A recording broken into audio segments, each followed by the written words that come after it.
যুদ্ধের মধ্যে ইসরায়েল জুড়ে ছড়িয়ে পড়েছে নতুন এক আতঙ্ক।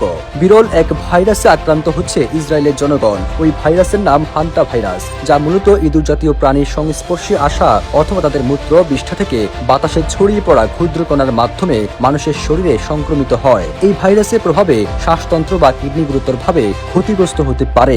সবচেয়ে ভয়াবহ ব্যাপার হলো এই রোগের কোনো অ্যান্টিভাইরাস নেই। এই ভাইরাস কতটা ভয়াবহ হতে পারে আর কিভাবে ইসরায়েলে ছড়িয়ে পড়ল হান্তা ভাইরাস, প্রশ্ন উঠেছে সেটা নিয়ে। ইসরায়েলি স্থানীয় গণমাধ্যমের প্রতিবেদনে বলা হয়েছে, আক্রান্ত ব্যক্তি কয়েক মাস আগে পূর্ব ইউরোপীয় অবস্থানকালে ভাইরাসটিতে সংক্রমিত হয়ে থাকতে পারেন বলে ধারণা করা হচ্ছে। তবে তার শরীরে হান্তা ভাইরাসের উপসর্গ দেখা দেওয়ার পর তিনি চিকিৎসা নেন। প্রাথমিক পর্যায়ে অ্যান্টিবডি পরীক্ষায় ভাইরাসটির সংস্পর্শে আসার ইঙ্গিত পাওয়া যায়। পরে পিসিআর পরীক্ষার মাধ্যমে সংক্রমণ নিশ্চিত করা হয়। এক প্রতিবেদনে এসব তথ্য প্রকাশ করেছে ইন্ডিয়া টুডে।